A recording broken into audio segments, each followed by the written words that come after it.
এই বিএনপির চেহারাটা যদি বেগম জিয়া বেঁচে থাকতেন নিশ্চয়ই উনি সেটার জন্য উনি অবশ্যই দুঃখ পাইতেন, কষ্ট পাইতেন।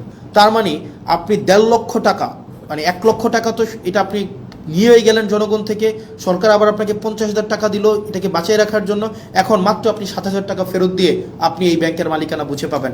সরকার এই ধরনের একটা কালো আইন করলো কাকে খুশি করার জন্য? অ্যাসালমকে খুশি করার জন্য। কাকে খুশি করার জন্য?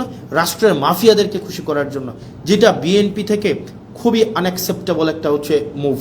এই অ্যাটিটিউডটা যদি অব্যাহত থাকে, আপনি দেখেন বিএনপির আপনি যিনি HPM honourable prime minister Tarique Zia, ওনার মুভমেন্টগুলো যদি আপনি দেখেন, ওনার মুভমেন্ট হচ্ছে আপনি দেখবেন খুবই অ্যাকোমোডেটিভ, মানে খুবই অ্যাকোমোডেটিভ।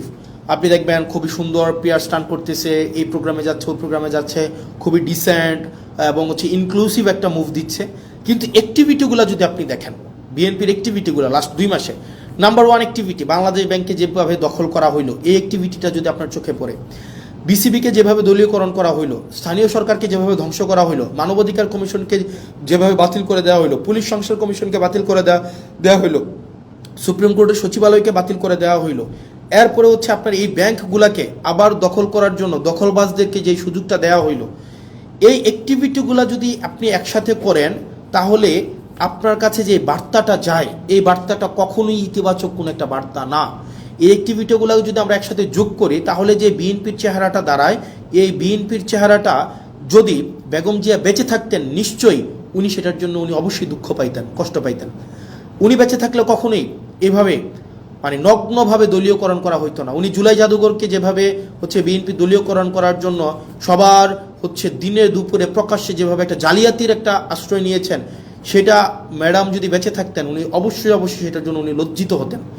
সার্বিকভাবে বিবেচনায় আপনি যদি দেখেন বিএনপির লাস্ট 2 মাসের মুভ এবং বিরোধী দল আকারে আমরা আমাদের এই সংসদে আমাদের কথা বলার সুযোগ না দেওয়ার যে বিষয়টা, আমাদেরকে শাহবাগ দেখানো হচ্ছে, যে অর্থাৎ আপনি যদি কথা বলতে চান আপনি শাহবাগে যান, শাহবাগে আপনি যা ইচ্ছা তা বলতে পারবেন, এটা পার্লামেন্ট, এখানে আপনি যা ইচ্ছা তা বলতে পারবেন না, এখানে শুধুমাত্র সেইটাই বলা যাবে।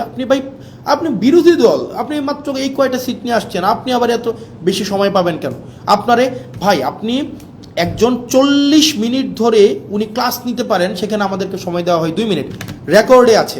আপনি যদি দেখেন, আমরা যখন একটা বিলের বিরুদ্ধে দাঁড়াইলাম, মানবাধিকার কমিশনের বিলের বিরুদ্ধে দাঁড়াইলাম, আমাকে সময় দেওয়া হলো যে মিস্টার আবদুল্লাহ আপনার সময় 2 মিনিট। আর এইটার রিভার্টাল যখন আসাদুজ্জামান সাহেব দিলেন, উনি 25 মিনিট প্লাস হচ্ছে উনি রিভার্টাল দিলেন। তার মানে উনার কোনো সময় নাই, উনি যতক্ষণ ইচ্ছা কথা বলতে পারবেন।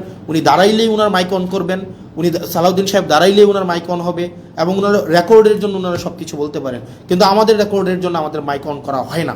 আমরা 50 বার 20 বার শুরু থেকে যদি হাত তুলে রাখি, আমাদেরকে এই সময়টা দেওয়া হয় না। এটা নাকি সংসদের রেওয়াজ।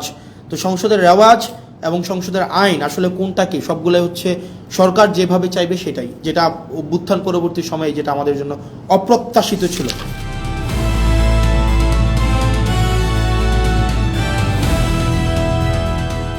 দিনাজপুর টিভি, মানুষের জীবনের কথা বলে।